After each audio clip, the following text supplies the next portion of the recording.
There's a guy in Texas who cleared $480,000 last year doing something so unimpressive, he'd probably feel weird bringing it up at dinner.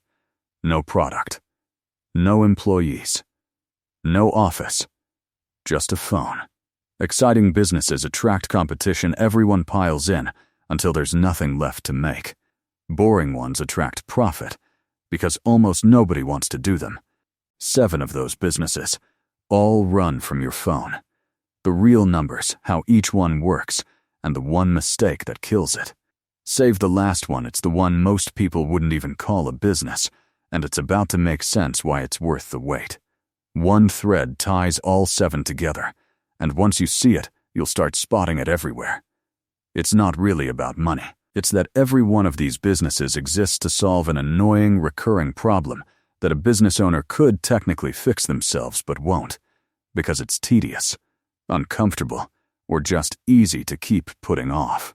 Skip the dropshipping and faceless content channels. Those get copied into the ground within a year. These don't. By number 7, that annoyance turns into a single client worth more than 5 ordinary jobs combined. First up, the one companies are quietly paying for right now, just to get a meeting on their calendar. Number 1, appointment-setting agency companies will literally pay you just to book meetings on their calendar. Sit with that for a second, because it sounds too simple to be real. No selling, no closing, no product knowledge.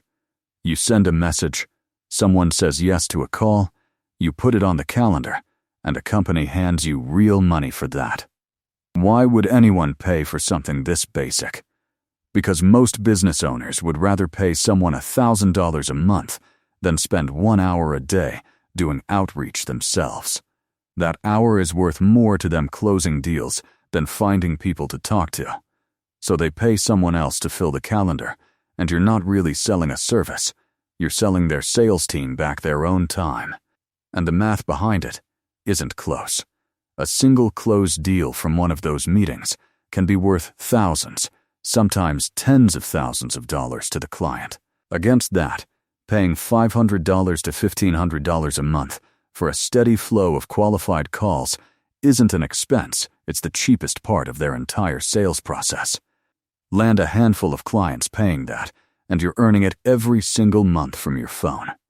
The one mistake that ends this fast, booking a meeting just to book it. A bad meeting doesn't just waste an hour. It quietly destroys the one thing keeping that monthly payment coming. Trust. The moment a client stops trusting your calendar, they stop paying for it. Number 2 is stranger than it sounds. The clients already exist, the workers already exist, and your entire job is just standing in the middle, connecting the two. Number 2, virtual assistant agency. Number 2 is stranger than it sounds. The client already exists. The assistant already exists. Both of them already need each other, they just haven't found one another yet. Your entire job is making that connection and managing what happens after. That's the shift from number 1. Appointment setting still runs on your own effort. This is the first business on the list where someone else does the actual work, and you get paid to manage the system around it. Here's the part most people miss. Clients don't actually care who answers their email or updates their spreadsheet. They care that it happens every day without them thinking about it. That's rare enough that they'll pay $600 to $1,200 a month just for the peace of mind.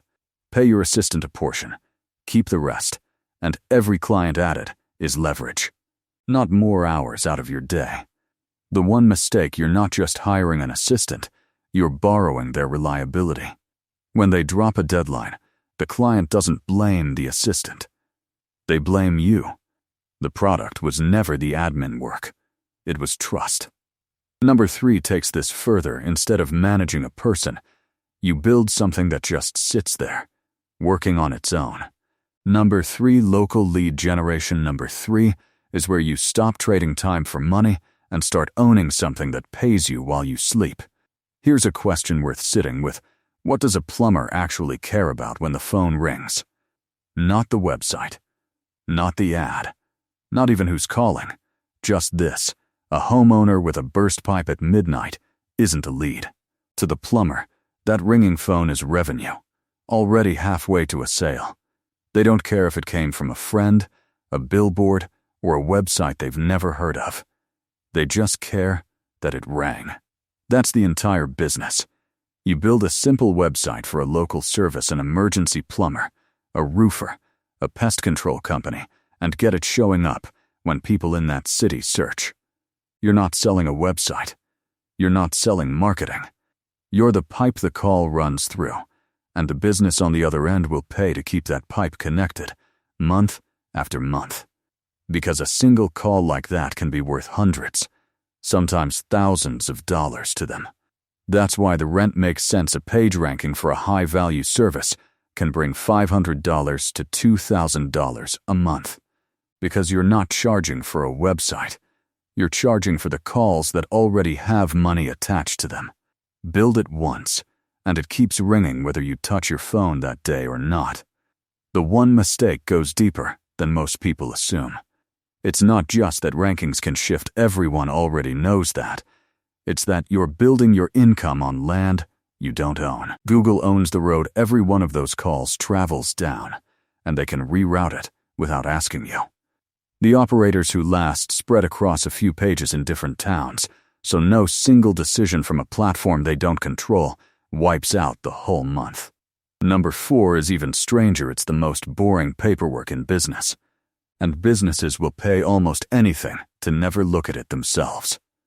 Number 4, bookkeeping agency. Every year, thousands of business owners pay real penalties, fines, back taxes, interest for paperwork they knew they should have dealt with months earlier. Number 4 isn't really about bookkeeping. It's about something stranger. Most business owners already know their books matter, and they avoid looking at them anyway. It's uncomfortable. It's tedious, and there's always something more urgent first. So it piles up until it becomes a real problem in almost every small business, forever. That's not a one-time mistake. That's a pattern that never stops repeating, which means the need for someone to fix it never goes away either. You find the businesses that are behind and connect them with a freelance bookkeeper who does the actual work. Here's what makes this unusually good. Once a business trusts someone with their financial records, they almost never switch. Handing your books to someone new means handing over your entire financial history and hoping nothing gets missed. Most owners would rather stay slightly annoyed with their current bookkeeper than risk that. That's not loyalty. That's inertia working in your favor. That's what makes the money real. Retainers run $300 to $800 a month per client, and unlike almost everything else on this list, clients rarely shop around for a better price. 10 clients at $500 a month is $5,000 a month that, once it's in place, tends to just stay in place. The one mistake here is more serious than it looks. This isn't a missed email. A bookkeeping error can throw off a client's taxes, their compliance, even their cash flow. One mistake doesn't just cost you a client. It can cost them real money with the government. Number 5. Airbnb co-host service. Before this one, you might have noticed something by now. Almost none of these businesses actually make anything.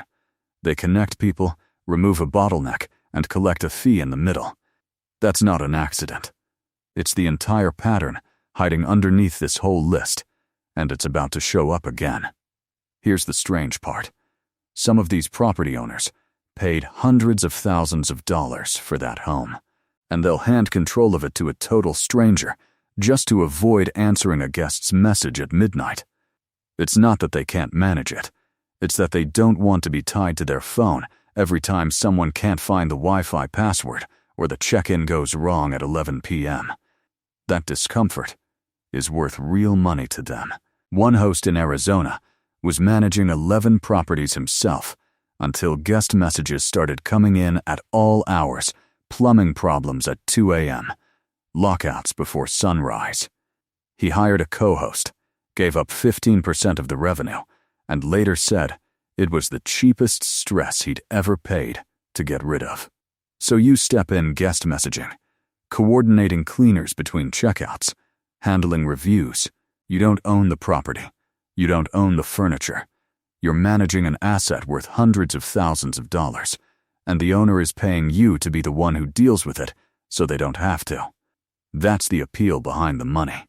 Co-hosts typically take 10 to 20% of the nightly revenue, not for cleaning, not for hosting, but for being the buffer between the owner and everything that could go wrong.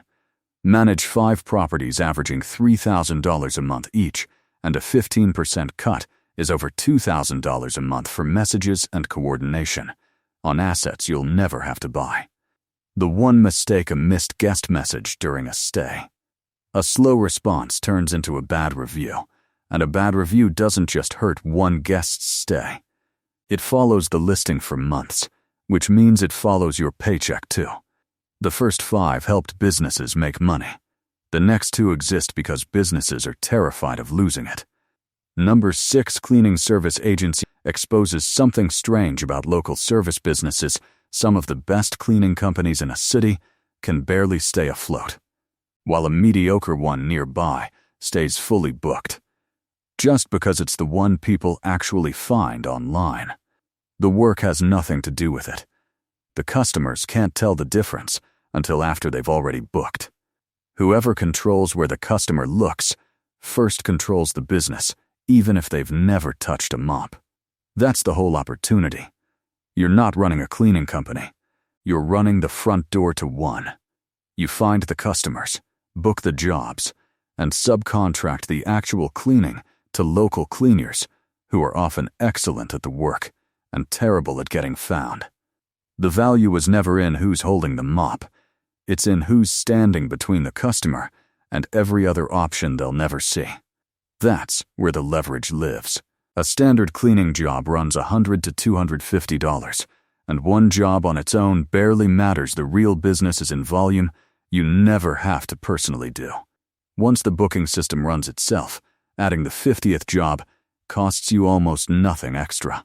And that's where operators quietly reach 6 figures a year, not from any single client, but from owning the flow of customers into an entire industry of cleaners fighting for exposure. The one mistake carries real weight here. You're sending a stranger into someone's home. A bad cleaner doesn't just cost you a client. It becomes a safety and trust issue the moment something goes wrong inside someone's house. And that kind of mistake doesn't stay quiet. The operators who last vet every cleaner before they ever get sent to a job, because the stakes here are personal, not just professional. Number 7 is the most boring job on this entire list, and it's about to make every check you've seen so far look small.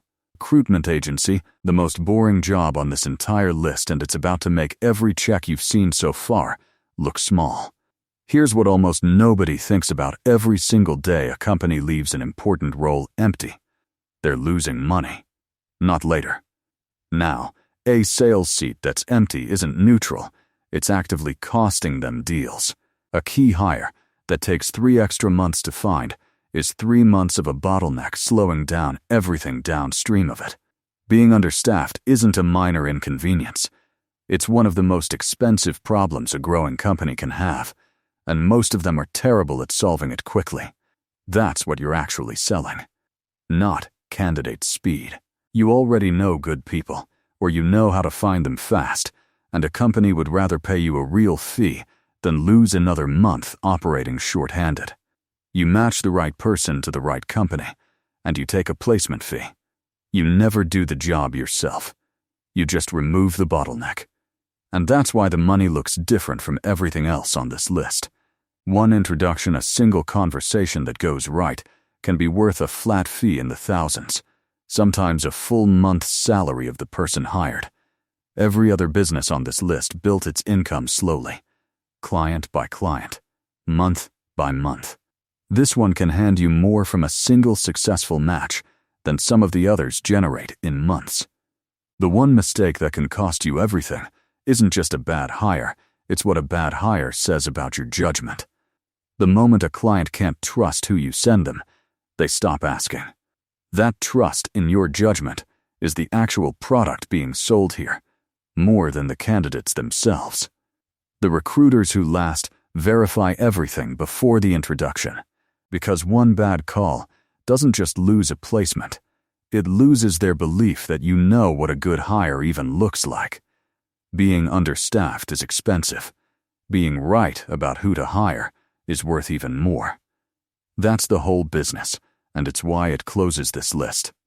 So there they are. 7 businesses. 1 phone. No camera, no storefront between them. None of them required inventing anything new. Nobody built an audience first. Nobody created a product from scratch or waited to go viral.